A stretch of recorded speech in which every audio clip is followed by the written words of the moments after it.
Hello मेरे प्यारे दोस्तों, कैसे हैं आप सभी लोग। आशा करता हूँ आज सभी लोग अच्छे होंगे और अपनी पढ़ाई पर फोकस कर रहे होंगे, है ना। क्योंकि एग्ज़ाम आपकी बहुत नज़दीक आने वाली है। केवल एक महीना भी जो है पूरा सा नहीं रहा है आपकी एग्ज़ाम में, और इसको मद्देनज़र रखते हुए मैं आपका ज़्यादा टाइम बर्बाद नहीं करना चाहूँगा। कम समय में ज़्यादा कंटेंट देने का आपसे वादा किया है, तो उस वादे पर मैं खरा उतरूँगा। आपको ज़्यादा से ज़्यादा कंटेंट दूँगा, अच्छे से अच्छा कंटेंट दूँगा, और आपकी ज़्यादा से ज़्यादा प्रैक्टिस यहाँ पर मैं करवाऊँगा, ठीक है। बट एक जो मेरे को शिकायत है वो हमेशा बनी रहेगी। क्या यही शिकायत को कभी दूर भी करोगे आप लोग? कि आप लोग जो है कमेंट नहीं करते हो यार, क्यों नहीं करते हो कमेंट आप लोग? कैसा लगा, कैसा नहीं लगा, कहाँ कोई प्रॉब्लम आ रही हो तो वो बोलो, हैं? क्यों नहीं करते हो कमेंट, बताइए।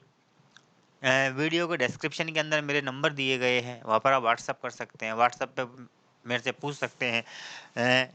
नंबर मेरे दिए गए हैं नीचे, देखो। ये रही, ये नंबर है 8763380104। इस पे आप मेरे को सीधा व्हाट्सअप कर सकते हैं, ठीक है ना। व्हाट्सअप करके मैसेज कर सकते हैं। आपकी कोई भी प्रॉब्लम, कोई भी नोट्स अगर आपको चाहिए, कोई भी आपको एडिशनल हेल्प चाहिए, तो मैं आप लोगों के लिए हमेशा तैयार हूँ। तो इस नंबर पर आप मुझे व्हाट्सअप कर सकते हैं, मैसेज कर सकते हैं।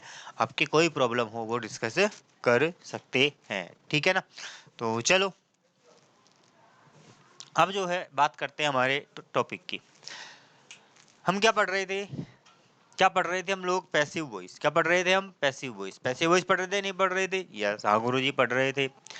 पैसिव वॉइस के अंदर मैंने आप लोगों को क्या बताया कि पैसिव क्या होते हैं, ये बताया है मैंने, कर गुरु जी बता दिया, ठीक है। इसके बाद मैंने आप लोगों को बताया कि पैसिव कितने प्रकार के होते हैं, कर गुरु जी बताया 2 प्रकार के होते हैं, एक्टिव और पैसिव, ठीक है। उसके बाद मैंने आप लोगों को दोनों में अंतर बताया, क्या अंतर होता है, एक्टिव कैसे कहते हैं, पैसिव किसे कहते हैं। करे गुरु जी बिल्कुल बताया, बराबर बताया, बताया सब बताया। मना कौन कर सकता, कोई नहीं कर सकता। फिर मैंने आपको जो है एक्टिव से पैसिव बनाने का तरीका भी बताया, बताया कि नहीं बताया, बोलो बताया ना। करे गुरु जी बताया, लेकिन एक बार और बता दो। अरे वाह, आगे ना बात तुम्हारी सामने कि गुरु जी एक बार और बता दो। तो कोई नहीं, बता देंगे यार, अपना क्या जा रहा है। क्लास अपनी है, टाइम अपना है, बोर्ड अपना है, पैनल अपना है, पेन अपना है, अपन अपने हैं, अपने तुम अपने हो, सब अपने हैं। तो फिर बताने में क्या जा रहा है? कोई नहीं, ये लो बता देते हैं यहाँ से वापस से एक बार। फिर कैसे पैसिव से एक्टिव से पैसिव बनाते हैं, बहुत ही आसान तरीके से बता देता हूँ। देखो देखो मेरे मित्रों, ये लो, ठीक है। अरे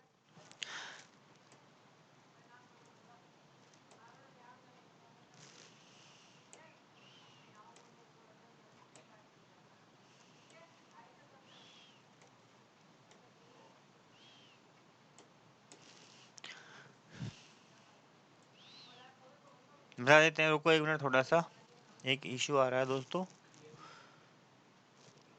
क्लियर नहीं होगा कि क्लियर नहीं होगा, चल ठीक है, तो कोई नहीं, ठीक है। देखो बेटा, यहाँ तक मैंने आप लोगों को बता दिया था। ये हमारा था काई का एक्टिव वॉइस का सेंटेंस। काई का सेंटेंस था ये हमारा एक्टिव वॉइस का। काई काई का सेंटेंस था ये एक्टिव वॉइस का। और ये हमारा पैसिव वॉइस का था। एक्टिव वॉइस के अंदर मैंने आपको बताया था कि सबसे पहले क्या होता है, सब्जेक्ट होता है, करे गुरुजी होता है। उसके बाद हेल्पिंग वर्ब करे गुरुजी होती है। लेकिन एक ने कहा करे गुरुजी नहीं होती है। मैंने कहा बेटा नहीं होती है। ये कह रहा कर गुरुजी होती है यार, नहीं होती है, ये क्या चक्कर है, अगर होती भी है नहीं भी होती है, तो कर बेटा होती भी है नहीं भी होती है, दो जगह नहीं होती है। प्रेजेंट इंडेफिनेट और पास्ट इंडेफिनेट के साधारण वाक्यों में नहीं होती है। याद करो, टेंस पढ़ाए थे मैंने, पढ़ाया था कि नहीं पढ़ाया था? अरे गुरु जी हाँ आ गया, याद आ गया, गुरु जी आ गया। तो बेटा होती भी है और नहीं भी होती है। अगर प्रेजेंट इंडेफिनेट और पास्ट इंडेफिनेट का सेंटेंस होगा तो हेल्पिंग वर्ब नहीं होगी, और चाहे कैसा भी हो सब में क्या होगी, हेल्पिंग वर्ब होगी। होगी गुरु जी, होगी होगी होगी होगी। मेन वर्ब होगी सब, कोई नहीं मना कर सकता। ऑब्जेक्ट, अरे गुरु जी ये तो बहुत जरूरी है, इसके बिना तो पैसे भी नहीं बनेगा। ऑब्जेक्ट का तो होना ही बहुत जरूरी है, ऑब्जेक्ट बिना तो काम ही नहीं चलेगा हमारा। और मैंने ये भी बताया था कि ऑब्जेक्ट को कैसे पहचाना जाता है। क्या बताया था मैंने ऑब्जेक्ट को पहचानने के लिए? बताओ देखें। एक तो मैंने बताया था व्हाट, और एक मैंने बताया था आप लोगों को whom। इन दो प्रश्न शब्दों के द्वारा हम क्या कर सकते हैं, ऑब्जेक्ट को पहचाना जा सकता है। WH जो होता है, वॉट जो होता है, ये डायरेक्ट ऑब्जेक्ट को बताता है और हुम जो है ये इनडायरेक्ट ऑब्जेक्ट को बताता है। क्योंकि ऑब्जेक्ट दो तरह के होते हैं। डाई ऑब्जेक्टिव सेंटेंस जब हम पढ़ेंगे तब मैं आपको इनका कॉन्सेप्ट वहां पर आपको क्लियर बताऊंगा। जब हम क्या पढ़ेंगे, डाई ऑब्जेक्टिव सेंटेंस, दो ऑब्जेक्ट वाले वाक्य हम लोग पढ़ेंगे। तो एक होता है व्हाट और एक होता है हुम। इन दोनों से प्रश्न बनाने पर यदि आंसर आ जाए तो वही आंसर हमारा क्या होगा, ऑब्जेक्ट होगा। क्या होगा बेटा, ऑब्जेक्ट होगा। करे गुरुजी बराबर होगा, होगा सब होगा, समझ में आ गया। गुरुजी आगे करे बेटा, आगे अदर वर्ड है ना, हाँ गुरुजी है, तो आगे अदर वर्ड है। ये तो हमारा एक्टिव वॉइस था। क्या था हमारा, ये एक्टिव वॉइस था। अब इस एक्टिव को हमने बदला काई में, पैसिव में। एक्टिव को काई में बदला हमने, पैसिव में चेंज किया। और पैसिव में चेंज करने के लिए क्या किया मैंने, सबसे पहले बताओ क्या किया। सबसे पहले मैंने एक्टिव चेंज करने के लिए इस एक्टिव के ऑब्जेक्ट को पैसिव का क्या बना दिया मैंने, सब्जेक्ट बना दिया। एक्टिव के ऑब्जेक्ट को पैसिव का क्या बनाया, सब्जेक्ट बनाया। करे गुरुजी बहुत अच्छी बात है। अब क्या करूं, करे बेटा जो हेल्पिंग वर्ब आ रही है ना, इस हेल्पिंग वर्ब में टेंस के अनुसार परिवर्तन कर दे। पैसिव वॉइस में जो परिवर्तन होता है उस परिवर्तन के अनुसार सहायक क्रिया को क्या कर देते हैं, बदल देते हैं। जैसा भी टेंस है उसके अनुसार पैसिव की सहायक क्रिया लगा देते हैं। करे ठीक है गुरुजी, सहायक क्रिया भी लगा दी। कि मैंने कहा बेटा मेन वर्ब का क्या करूं, मैंने कह दिया कि बेटा मेन वर्ब की थर्ड फॉर्म लगा दे। कर गुरुजी फर्स्ट फॉर्म आ जाए तो, कर बेटा थर्ड फॉर्म लगानी है। फिर एक ने पूछा मंगू ने, कर गुरुजी सेकंड आ गई तो, मैंने कहा बेटा थर्ड फॉर्म लगानी है।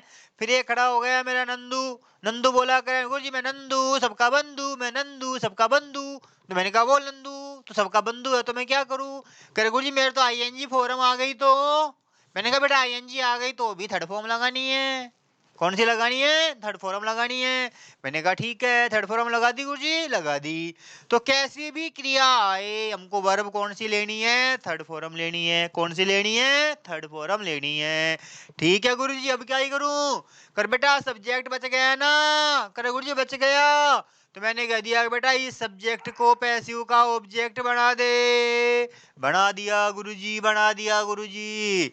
को मैंने कहा सब्जेक्ट को क्या बना दिया, ऑब्जेक्ट बना दिया ना, हाँ। तो इसके पहले बेटा बाई प्रीपोजिशन और लगा दे। मैंने कह दिल कर लगा दिया गुरुजी। लेकिन करे गुरुजी क्या हमेशा ही बाई लगाऊं क्या। एक खड़ा हो गया तीसरा, हमारा सौरभिया खड़ा हो गया। और सौरभिया ने खड़ा होकर के पूछ लिया करे गुरुजी हमेशा बाई लगाऊंगा क्या, हमेशा ही बाई आएगा क्या। मैंने कहा ना बेटा ना, हमेशा बाई नहीं आएगा। फिक्स प्रीपोजिशन वाली जो वर्ब होंगी उनमें बाई नहीं आएगा, फिक्स प्रीपोजिशनल वर्ब में। क्योंकि कुछ वर्ब ऐसी होती है जो अपने साथ निश्चित प्रीपोजिशन लेती है, उस क्रिया के साथ वही प्रीपोजिशन आएगा। जैसे कि क्रिया है, जैसे मानो क्रिया है नो, अगर ये आ जाएगी तो इसके साथ प्रीपोजिशन कभी बाई नहीं लगेगा, बल्कि क्या लगेगा, टू लगेगा। क्या लगेगा, टू लगेगा। ठीक है ना। डिसअपॉइंट आ गया तो डिसअपॉइंट के साथ क्या लगेगा, विद लगेगा। सेटिस्फाई आ गया तो क्या लगेगा, विद लगेगा या एट लगेगा। तो कुछ क्रियाएं ऐसी होती है जो अपने साथ निश्चित प्रीपोजिशन लेती है, उनके साथ बाई नहीं लगता है। गुरुजी समझ में आ गई, समझ में आ गई गुरुजी, समझ में आ गई। लेकिन करे गुरुजी वो क्रियाएं कौन सी है, मैंने कहा बेटा बाद में बताऊंगा, अभी पहले साधारण पढ़ लेते हैं। करे ठीक है। वो बैठ गया चुपचाप, बैठ, अब तक वो चुपचाप बैठा है, बिल्कुल कुछ नहीं कर रहा वो। अब वो शांत बैठ गया मेरा सौरभिया, क्योंकि उसको जवाब मिल गया। मैंने याद करनी पड़ेगी, मैंने कहा डंडे मारूंगा याद नहीं करेगा तो। करे कोई डंडे मारोगे, मैंने कहा हाँ। कोई ऑनलाइन डंडे कैसे मारोगे, मैंने तो ऑनलाइन आके देख कैसे बत मारूंगा। तो मैंने उसको समझा दिया, वो समझ गया साहब। तो क्या लगा दिया बच्चों मैंने, ऑब्जेक्ट के पहले बाई लगा दिया। फिर एक बोला करे गुरुजी, करे फिर मंगलिया खड़ा हो गया मेरा मंगलिया। अब मेरा मंगलिया खड़ा हो गया भाई। अब मेरा मंगलिया जो है खड़ा होकर के पूछने लग गया, करे गुरुजी ऑब्जेक्ट आ रहे हैं ना, ये अदर वर्ड आ रहे हैं ना गुरुजी। मैंने कहा हाँ बोल बेटा, अदर वर्ड आ रहे हैं तो कह रहा है, अगर मंगलिया बोला करे कुछ अदर वर्ड को कहाँ लगाऊं, ये तो आ गया अब। मैंने कहा मंगलिया कुछ मत करे बेटा, ये अदर वर्ड जैसा है ना उसको वैसे की वैसे रख दे, नहीं तो हम पंगा कर देंगे, ये बेकार आदमी है। ये सेंटेंस के अर्थ का अनर्थ करके रख देंगे। बहुत बेकार लोग हैं अदरवर्ड वाले जो हैं ये। कर अच्छा गुरुजी ऐसा है, कर हाँ मैंने कहा ऐसा है, तो उसने क्या कर दिया, ठीक है गुरुजी ये ला अदरवर्ड को मैंने यूं की यूं रख दिए। तो अदरवर्ड को क्या किया इसने, यूं की यूं रख दिया, येलो खत्म हो गया। ये बस पैसिव वॉइस बनाना है। इस टेबल को तुम्हें, इसको बात को दिमाग में रखनी है। आ गई बात समझ में, सीधा सा है। एक्टिव के ऑब्जेक्ट को सबसे पहले पैसिव वॉइस का सब्जेक्ट बनाना है। टेंस के परिवर्तन अनुसार सहायक क्रिया का प्रयोग करना है। मुख्य क्रिया की हमेशा थर्ड फॉर्म लगानी है और एक्टिव के सब्जेक्ट को पैसिव का ऑब्जेक्ट बनाना है तथा उसके पहले बाय का प्रयोग करना है, कुछ निश्चित क्रियाओं को छोड़कर। मैं बता दूंगा आप लोगों को। और अगर कोई अदर वर्ड आ रहा है तो वह अदर वर्ड यूं की यूं लिख दिया जाता है, लिख दिया जाता है। अब इस पूरी प्रक्रिया के अंदर, इस पूरी की पूरी प्रक्रिया के अंदर जो है मेरे दोस्तों, इस पूरी प्रक्रिया के अंदर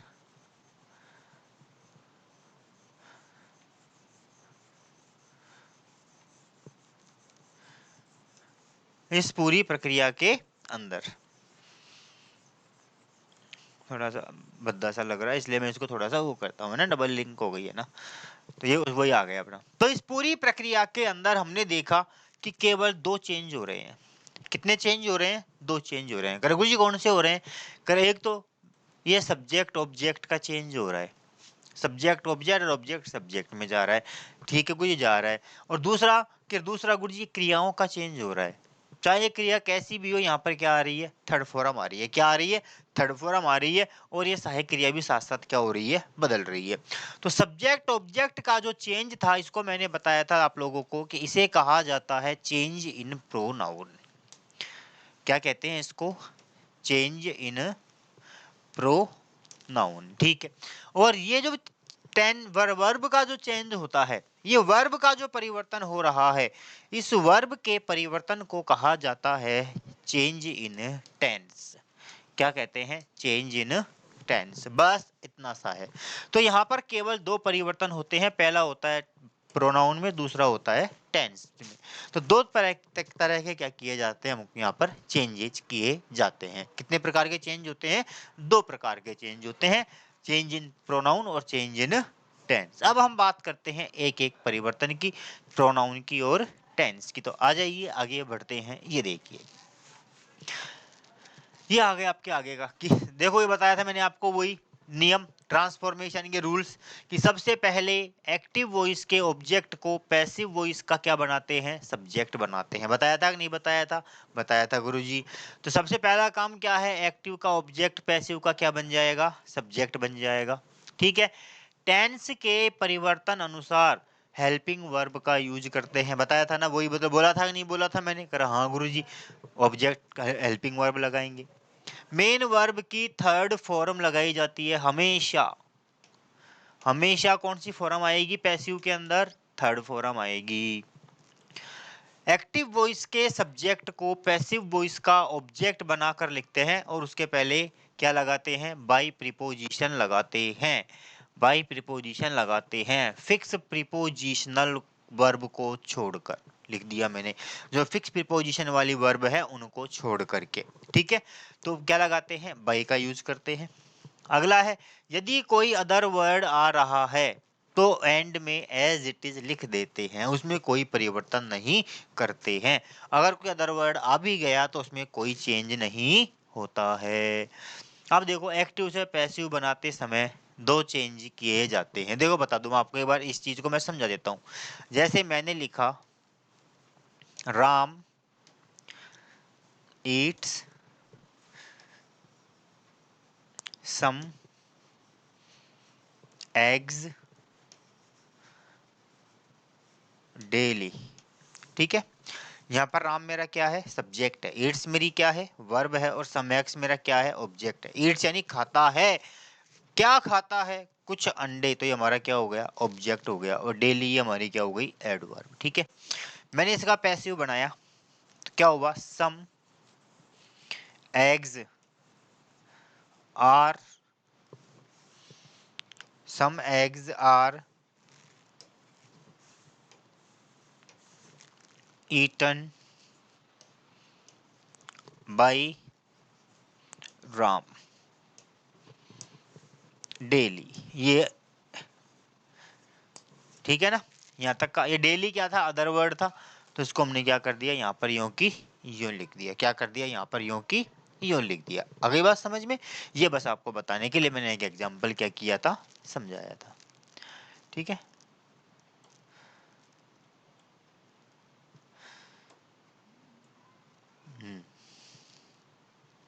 अदर वर्ड आ रहा हो तो उसे एंड में एज इट इज लिख देते हैं। अब आता है, बताया था मैंने कि एक्टिव से और पैसिव में जब बदलते हैं तो केवल कितने परिवर्तन होते हैं, दो परिवर्तन। जस्ट अभी बता करके आया हूं मैं आप लोगों को कि दो परिवर्तन करते हैं, एक तो टेंस का परिवर्तन और एक होता है प्रोनाउन का परिवर्तन। ये आ गए आपके दोनों परिवर्तन। पहला परिवर्तन तो काई में होगा, टेंस में होगा, और दूसरा परिवर्तन आपका काई में होगा, प्रोनाउन में होगा। काई में होगा, प्रोनाउन में होगा। तो दो चेंज करेंगे यहाँ पर हम केवल, एक तो टेंस का और एक प्रोनाउन का, टेंस का और प्रोनाउन का। ठीक है, चलो आगे बढ़ जाते हैं। अब बात करते हैं हम सबसे पहले टेंस के परिवर्तन की। किसके परिवर्तन की बात करते हैं, टेंस के परिवर्तन की। ठीक है, इंग्लिश में कुल टेंस कितने होते हैं दोस्तों, 12 होते हैं। कितने टेंस होते हैं टोटल, 12। चार, तीन तो मेन होते हैं, प्रेजेंट पास्ट फ्यूचर, तीनों के चार चार भाग हो गए, कितने हो गए, 12 टेंस हो गए।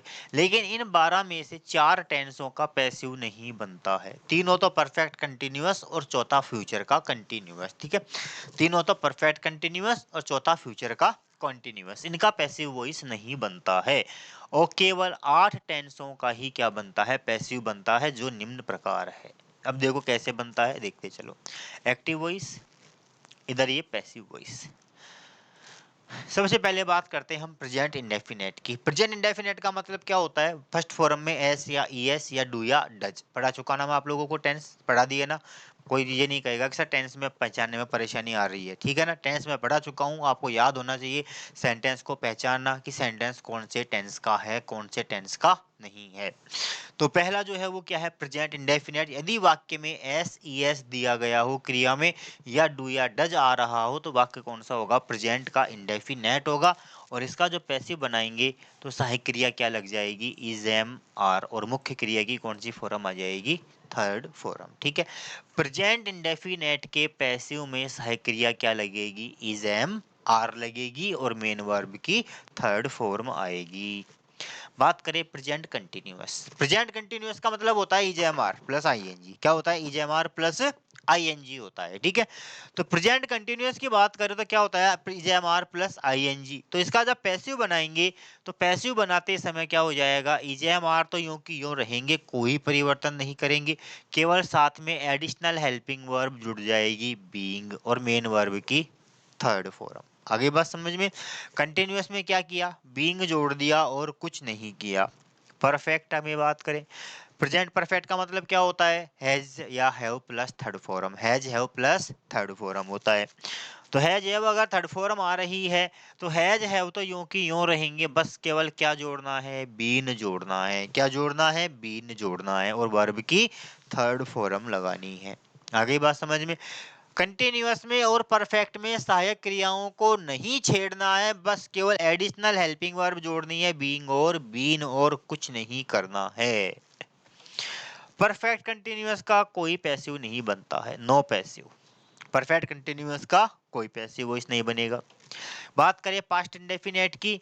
पास्ट इंडेफिनेट का मतलब वर्ब की सेकंड फॉर्म या डिड, सेकंड फॉर्म या डिड दोनों में से एक।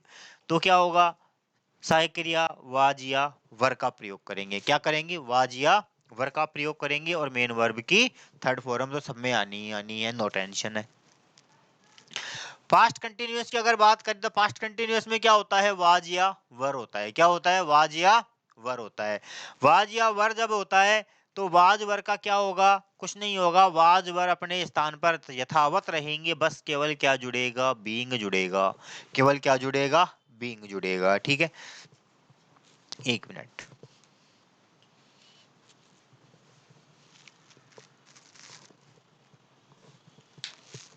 ठीक है, हाँ, हेलो, बाद में बात करता हूँ। ठीक है, थोड़ा रुक जाओ। हाँ देखो, ठीक है दोस्तों, तो यहाँ पर क्या आ गया, वाज या वर प्लस बीइंग आ जाएगा। वाज वर में कोई परिवर्तन नहीं करना है, केवल क्या जोड़ना है, बीइंग जोड़ना है। नेक्स्ट हम बात करें पास्ट परफेक्ट। तो पास्ट परफेक्ट का मतलब क्या होता है, हेड प्लस थर्ड फॉर्म। क्या होता है, हेड प्लस थर्ड फॉर्म। तो हेड प्लस थर्ड फॉर्म का क्या करना है, क्या जुड़ जाएगा, बीन जुड़ जाएगा, बीन प्लस थर्ड फॉर्म आ जाएगी। पास्ट परफेक्ट कंटिन्यूअस का नो पैसिव, कोई पैसिव नहीं बनेगा, कोई पैसिव नहीं बनेगा। फ्यूचर के इंडेफिनेट की बात करें तो फ्यूचर का इंडेफिनेट का मतलब क्या होता है, विल शैल प्लस वर्ब की first form. Will shall plus verb की first form, will shall plus verb की फर्स्ट फॉर्म। ठीक है, तो विल शैल अगर फर्स्ट फॉर्म आ रही है तो क्या होगा, विल और शैल में क्या जोड़ देंगे, बी जोड़ देंगे। क्या जोड़ देंगे, बी जोड़ देंगे। ठीक है, और मेन वर्ब की तो थर्ड फॉर्म हमको लगानी ही लगानी है। ये क्या हो रहा है,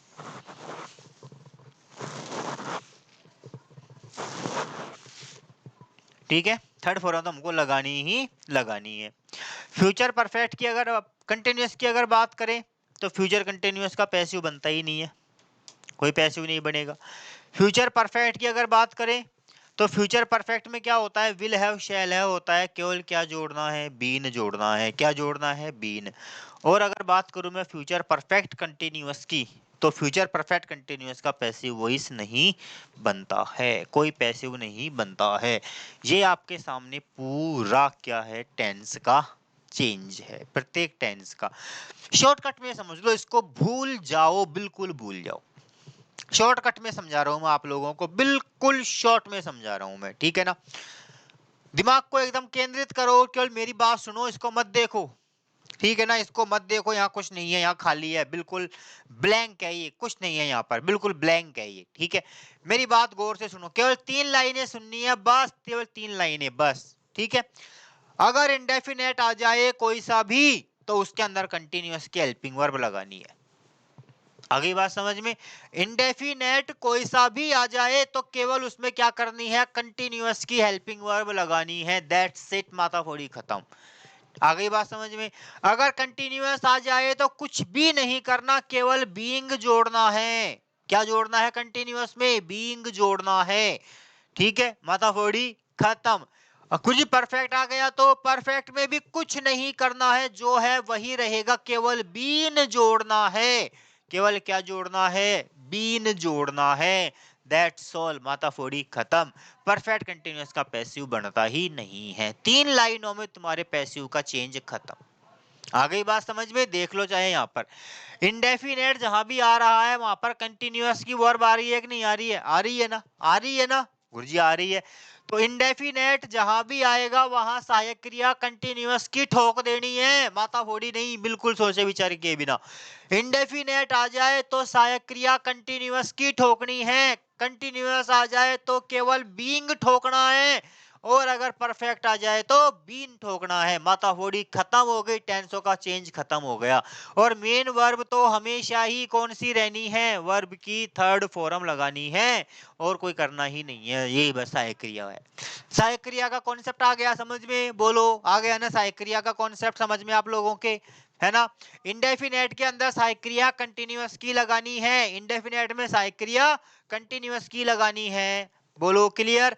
कंटिन्यूअस के अंदर सहायक क्रियाओं में कोई छेड़छाड़ नहीं करनी, केवल बीइंग जोड़ना है। क्या जोड़ना है, केवल बीइंग जोड़ना है।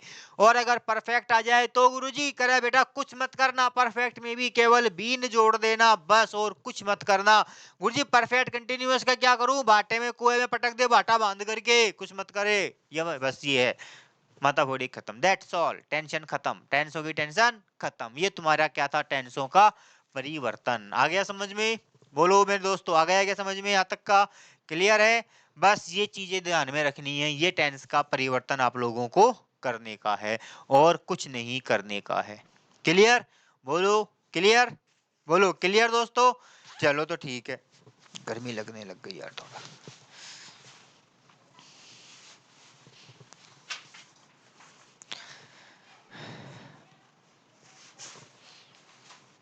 ठीक है दोस्तों, चलो तो ये हो गया बात हमारा हमारा ये हमारा क्या हो गया, टेंसों का रोल खत्म हो गया, टेंसों का रोल क्या हो गया, खत्म हो गया। आगे आ जाए, अब बात करते हैं हम प्रोनाउन संबंधी परिवर्तन की। किसकी बात करते हैं, प्रोनाउन संबंधी परिवर्तन।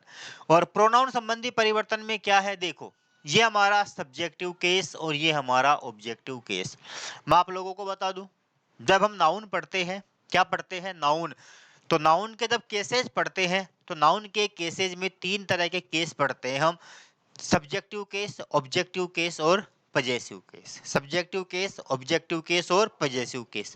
सब्जेक्टिव केस का मतलब होता है कि जब कोई नाउन या प्रोनाउन कर्ता के रूप में आ रहा हो, जब कोई नाउन या प्रोनाउन सेंटेंस के सब्जेक्ट के रूप में आ रहा है तो उसे कहा जाता है सब्जेक्टिव केस। क्या कहा जाता है, सब्जेक्टिव केस कहा जाता है। और जब कोई नाउन या प्रोनाउन ऑब्जेक्ट के रूप में आता है तो उसे कहा जाता है ऑब्जेक्टिव केस। क्या कहा जाता है, ऑब्जेक्टिव केस कहा जाता है। आगे बात समझ में। यहाँ नाउन प्रोनाउन कुछ भी हो सकता है कर्ता के रूप में, कर्ता के रूप में नाउन प्रोनाउन कुछ भी हो सकता है, और ऑब्जेक्ट में भी कर्ता नाउन प्रोनाउन में से कुछ भी हो सकता है। जैसे मैंने कहा I know him, I know him, मैं उसे जानता हूं। आई क्या है, सब्जेक्ट है गुरुजी, आई क्या है, मेरा सब्जेक्ट है, और हिम क्या है, मेरा ऑब्जेक्ट है। तो ये क्या है, मेरा सब्जेक्टिव केस। क्या है ये, सब्जेक्टिव केस। और ये क्या है, हिम, ऑब्जेक्टिव केस। क्या है ये, ऑब्जेक्टिव केस। अगर मैं यहाँ एम की जगह क्या कर दूं, एम की जगह मैं क्या कर दूं,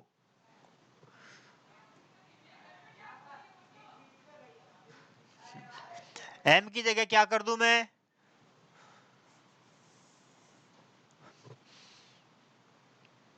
एम की जगह क्या कर दूं, एम की जगह मैंने कर दिया राम। क्या कर दिया, राम कर दिया। तो राम क्या है मेरा यहाँ पे, राम क्या है, नाउन है। क्या है, राम नाउन है। क्या आ गया यहाँ पे, नाउन आ गया यहाँ पर। तो नाउन भी क्या है, क्या हो सकता है, कर्ता के रूप में हो सकता है। क्या हो सकता है, कर्ता के रूप में हो सकता है। अब मैं लिख दूं यहाँ पर क्या, राम नो हिम। अब मैंने हिम की जगह क्या कर दिया, हिम की जगह जो है मैंने लिख दिया क्या, Ram know a cow, Ram know a cow. अब एक काउ क्या है यहाँ पे, नाउन। क्या है ये, नाउन है। नाउन है कि नहीं, ये है ना। तो यहाँ पर ये क्या है, ऑब्जेक्टिव केस में नाउन भी आ गया। तो मैं यही बताना चाहता हूँ आपको मेरे दोस्तों कि सब्जेक्ट और ऑब्जेक्ट जो होते हैं वाक्य के, उन्हें कहा जाता है सब्जेक्टिव केस और ऑब्जेक्टिव केस। कर्ता के रूप में अगर कोई आ रहा है नाउन या प्रोनाउन तो वो कहलाता है सब्जेक्टिव केस, और अगर ऑब्जेक्ट के रूप में कोई आ रहा है तो वो कहलाता है ऑब्जेक्टिव केस। आगे बात समझ में, दैट्स ऑल, दैट्स ऑल, और कुछ नहीं है। ये क्या है, सब्जेक्टिव केस है, ये क्या है, ऑब्जेक्टिव केस है। ये सब्जेक्टिव केस है, ये क्या है, ऑब्जेक्टिव केस है। नाउन का मेरा वीडियो देखना पहले का पड़ा हुआ है, पहले मैं क्लास ले चुका नाउन की, बहुत 8-10 क्लासें हैं नाउन की मेरी। वहाँ नाउन के बारे में मैंने बहुत कुछ डिटेल में एक्सप्लेन में बता रखा है, आप लोग वहाँ एक बार देख लेना, आपको पता चल जाएगा केसेस के बारे में। वहाँ मैंने सब कुछ पढ़ाया है, nominative case, subjective case, objective case, dative case, possessive case वगैरह सारे कुछ पढ़ा रखे हैं मैंने वहां पर। तो एक बार वो वीडियो देख लेना आप अगर देखना चाहो तो, अदरवाइज आपको ये आपके ऊपर बाउंडेशन नहीं है, ठीक है। और वर्ब का भी मैंने आप लोगों को कंसेप्ट क्लियर करने के लिए कल मैंने एक वीडियो अपलोड किया था मेरा बी वर्ब का बना करके, बी वर्ब के रिगार्डिंग, ताकि आप लोगों को जो है बी वर्ब और मेन वर्ब के अंदर अंतर समझ में आ जाए, गलती ना करो। तो मैंने बी वर्ब का वीडियो भी आप लोगों के लिए क्या किया है, अपलोड किया है, कि आप एक बार उसको देखें और एक बार उसको देख करके बी फॉरम के कॉन्सेप्ट को समझ जाएं, क्योंकि बी फॉरम में से भी कई बार क्वेश्चन पूछा जाता है, बी फॉरम से भी कई बार क्वेश्चन आ जाता है। तो इसलिए मैंने वहां पर बी फॉरम का जो है, बी वर्ब का एक टॉपिक जो है लेकर के मैंने आप लोगों को वहां पर बताया है, ठीक है। चलो छोड़ो। तो सब्जेक्टिव केस और ऑब्जेक्टिव केस, आपको पता है कर सब्जेक्ट को क्या बनाते हैं, ऑब्जेक्ट बनाते हैं। सब्जेक्ट को क्या बनाते हैं, ऑब्जेक्ट बनाते हैं। और ऑब्जेक्ट को क्या बनाते हैं, सब्जेक्ट बनाते हैं। यही बताया था कि नहीं बताया था मैंने, बताओ। यही बताया था ना। ये मेरा सब्जेक्ट, वर्ब, ऑब्जेक्ट, और ये अदर वर्ड। सब्जेक्ट को क्या बनाया, ऑब्जेक्ट को क्या बनाया, सब्जेक्ट बनाया गुरुजी। टेंस के परिवर्तन अनुसार क्या लगाई, सहायक्रिया लगाई गुरुजी। मेन वर्ब की क्या लगाई, थर्ड फॉर्म लगाई गुरुजी। सब्जेक्ट को क्या बना दिया, ऑब्जेक्ट, और उसके पहले क्या लगा दिया, बाई। और अदर वर्ड को क्या कर दिया, यूं की यूं लिख दिया, बस। यही किया ना अपन ने, और कुछ किया क्या इसके अलावा? कुछ किया क्या? कुछ नहीं किया ना, कुछ नहीं किया। ठीक है साहब, ठीक, कुछ नहीं किया। अब आई अगर कर्ता के रूप में आ जाए, ये सब्जेक्टिव केस, ये रहा सब्जेक्ट, अगर यहाँ पर आई आ जाए तो यहाँ पर ये क्या हो जाएगा? मी हो जाएगा। यहाँ पर ऑब्जेक्ट में क्या हो जाएगा? इसका मी हो जाएगा। अगर वी आ जाए तो वी का ऑब्जेक्ट क्या हो जाएगा? अस हो जाएगा। यहाँ पर ये आ जाए तो यहाँ पर ये आएंगे। कहाँ पे? यहाँ पे। ठीक है। यू का यू ही रहता है।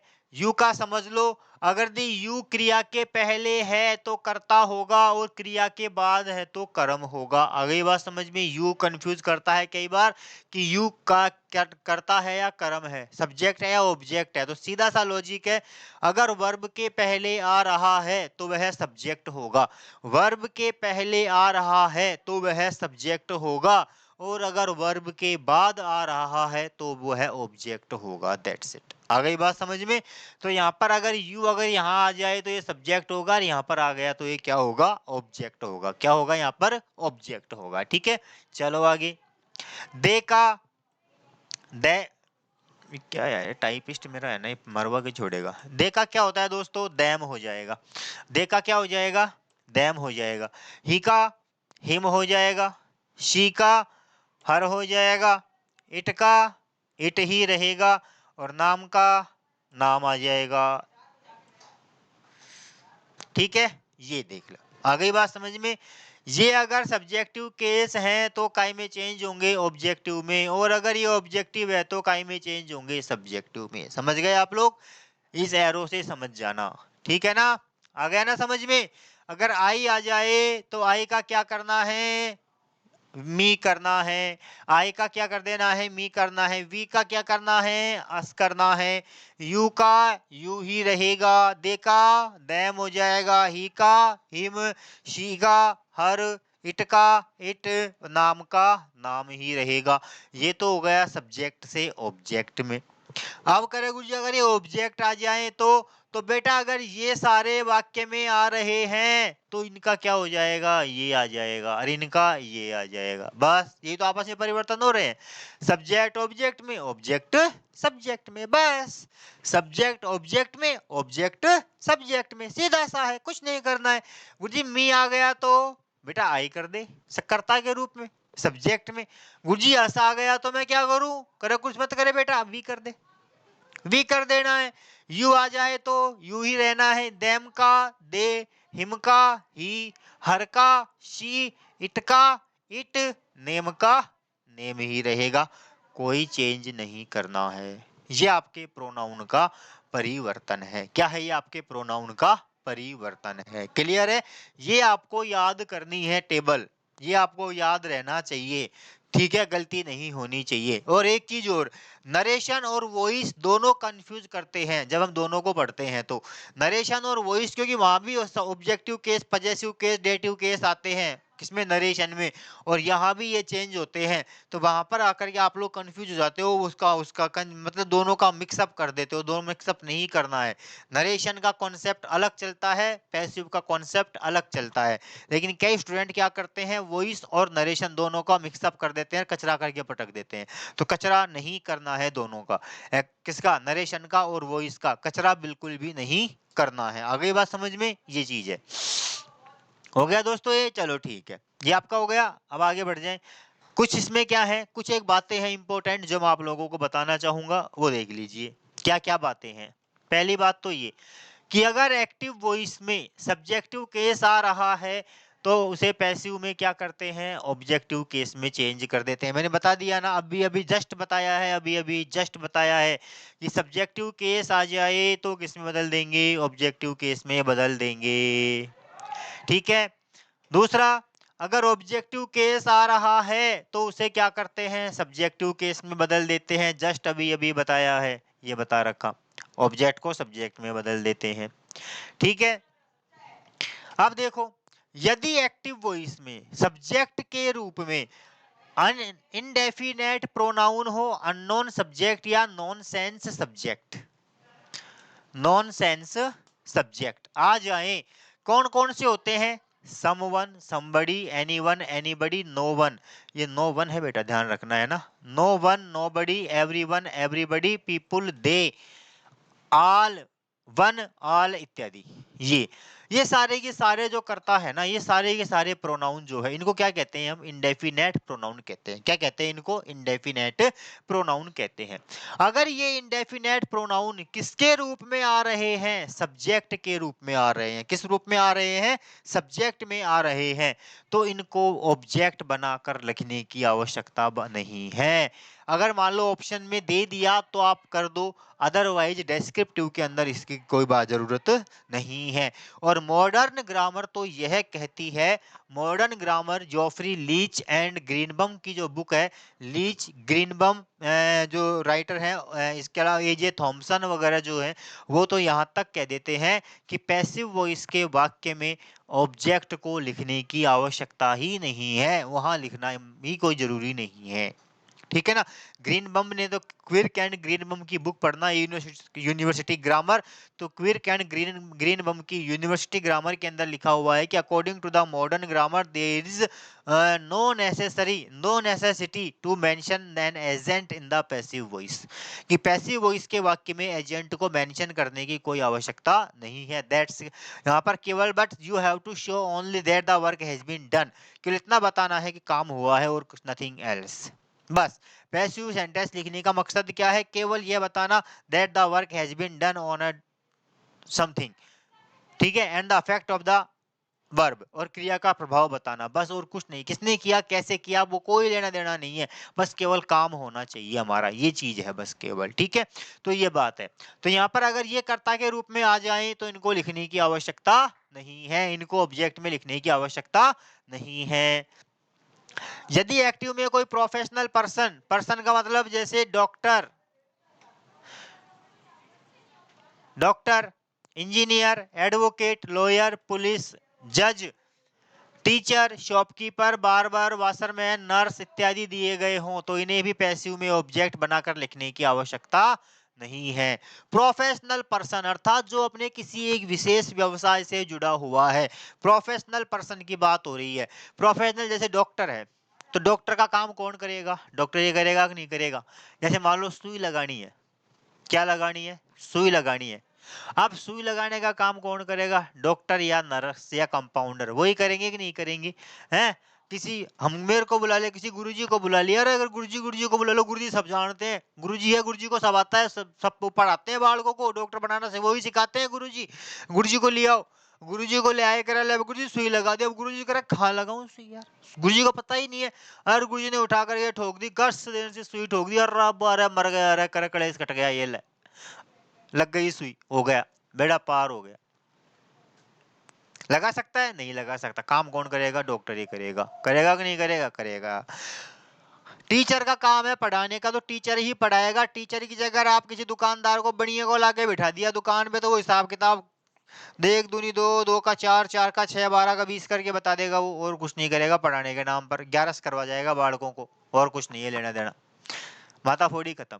तो जिसका जो काम है उस काम को वही कर सकता है और कोई नहीं, तो उसे कहते हैं प्रोफेशनल पर्सन। तो उस कंडीशन में प्रोफेशनल पर्सन को भी मेंशन करने की आवश्यकता नहीं है, उसको बताने की आवश्यकता नहीं है कि उसने वह काम किया है, उसने वह कार्य किया है।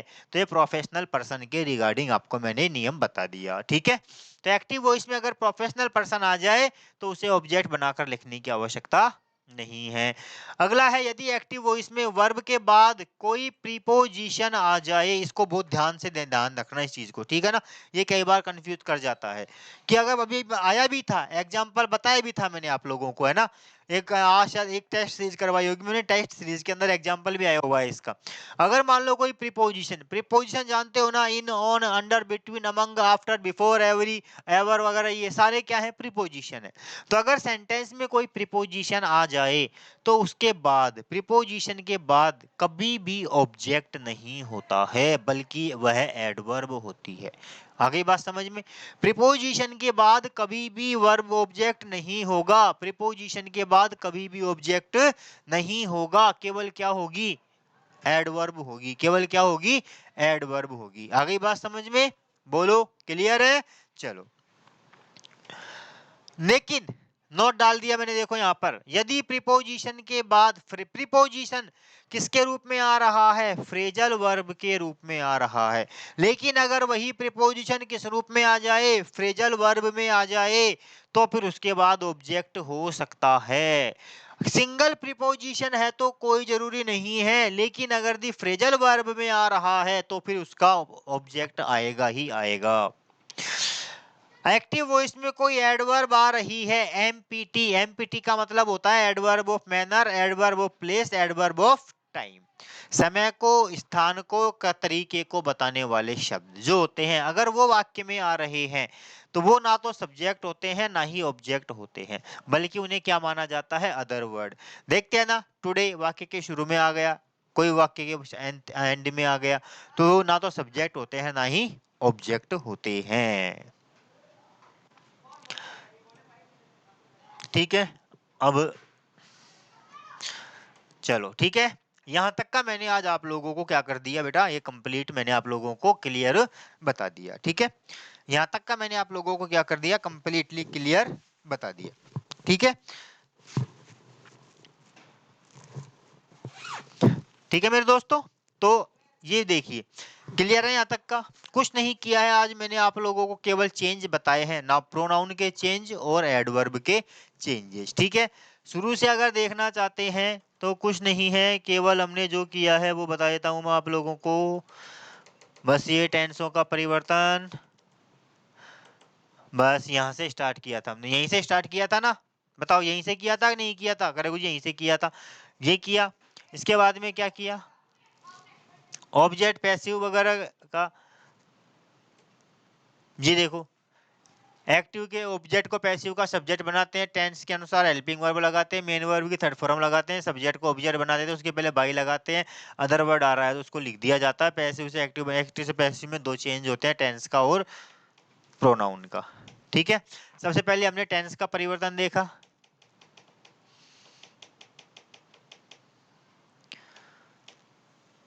ठीक है, टेंस का परिवर्तन हमने देखा, टेंस के परिवर्तन के अंदर इंडेफिनेट अगर प्रेजेंट का है तो ईजेएमआर, कंटिन्यूअस का है तो ईजेएमआर में क्या जोड़ा, बीइंग जोड़ा, परफेक्ट में है क्या हमने जोड़ा, बीइंग जोड़ा, परफेक्ट कंटिन्यूअस कोई पैसिव नहीं, पास्ट इंडेफिनेट में क्या लगाया, वाज वर लगाया, पास्ट कंटिन्यूअस में क्या लगाया, वाज वर में बीइंग जोड़ दिया, परफेक्ट में क्या जोड़ा, केवल बीइंग जोड़ा, बस परफेक्ट कंटिन्यूअस का कोई पैसिव नहीं, फ्यूचर इंडेफिनेट में क्या जोड़ा, विल शैल के साथ बी जोड़ दिया, फ्यूचर कंटिन्यूअस का कोई पैसिव नहीं, फ्यूचर परफेक्ट में shall have will have plus been लगा दिया, और फ्यूचर परफेक्ट का नो पैसिव कोई पैसिव नहीं, अर्थात इंडेफिनेट में हेल्पिंग वर्ब कंटिन्यूअस की लगानी है, कंटिन्यूअस में बीइंग जोड़ना है, परफेक्ट में बीन जोड़ना है, माता पूरी खत्म कर देनी है, बस दैट्स इट, और कुछ नहीं करना है, और कुछ नहीं करना है। दूसरा हमने चेंज देखा प्रोनाउन का, प्रोनाउन संबंधी परिवर्तन, और प्रोनाउन में क्या होता है, सब्जेक्टिव केस होता है और एक ऑब्जेक्टिव केस होता है।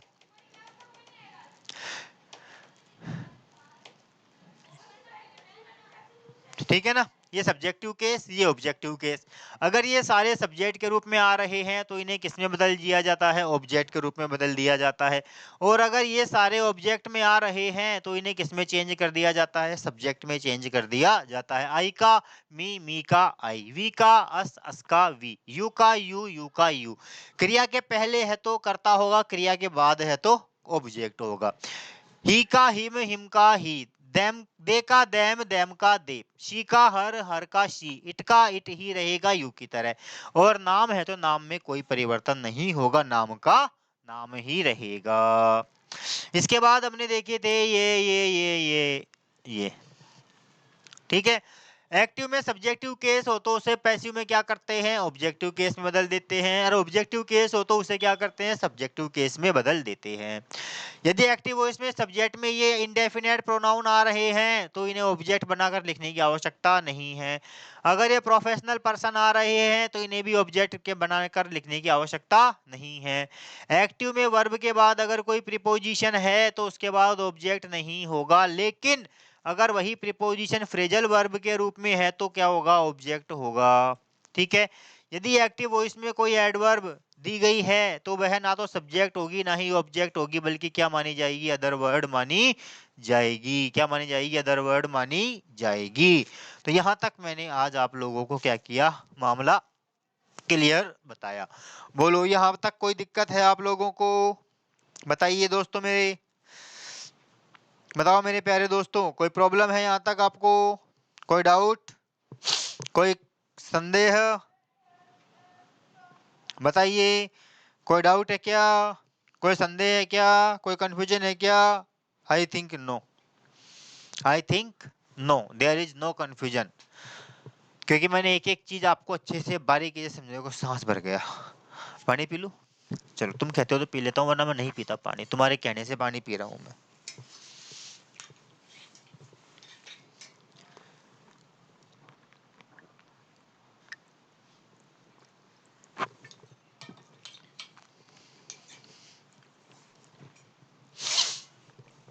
ठीक है दोस्तों, तो ये आज हमने यहाँ तक का हमने पढ़ा। ठीक है, इसको आप एक बार देखना, इन चीज़ों को याद करना। ज़्यादा लंबा नहीं लूँगा आपका समय, क्लास को यहीं मैं ऑफ करने वाला हूँ। ठीक है, ये मैंने आपको चेंज बताए। केवल मेरी 2 क्लासों के अंदर मैंने अभी तक केवल आपको पैसिव से इंट्रोडक्शन करवाया है। अभी तक मैंने केवल आप लोगों को पैसिव से क्या करवाया है, इंट्रोड्यूस करवाया है कि वास्तव में क्या होते हैं, क्या नहीं होते हैं। अभी तो ट्रांसफॉर्मेशन आने वाला है। अभी हमारे सामने 12-13 प्रकार के मैं आप लोगों को पैसिव के चेंज बताऊंगा। कितने? 12-13 टाइप के चेंजेस लेकर के आऊंगा आप लोगों के सामने। तो वहां पर आपको देखना कि देखो कैसे चेंज होते हैं। ठीक है, अगर आपको मेरी क्लास अच्छी लगी हो, आपको समझ में आया हो, आपको कंटेंट बढ़िया लगा हो, तो आप लाइक और कमेंट जरूर से जरूर करें। ये आप लोग मुझसे वादा करो कि सर हम आपके हर वीडियो पर लाइक और कमेंट जरूर करेंगे, आपको कसम है जिसे भी मानते हो। तो लाइक और कमेंट जरूर से जरूर करें, जरूर से जरूर करें। ठीक है ना? तो यही मैं इस क्लास को, सेशन को विराम देता हूँ। मिलते हैं अगली क्लास में अगले कंटेंट के साथ। अगले कंटेंट में अगली क्लास में अब केवल हमको चेंजेस करना है, सेंटेंसों का वेरिएशन करना है, सेंटेंस बदलने हैं और कुछ नहीं करना है। ज़्यादा से ज़्यादा 2 या 3 क्लासों के अंदर पैसिव वॉइस कंप्लीट हो जाएंगे अपने। ठीक है, बस और कुछ नहीं है। ठीक है बेटे दोस्तों, तो मिलते हैं अगली क्लास में, चलते हैं। तब तक के लिए बोल दो, एक बार बोल दो यार, बोल दिया करो, राधे राधे।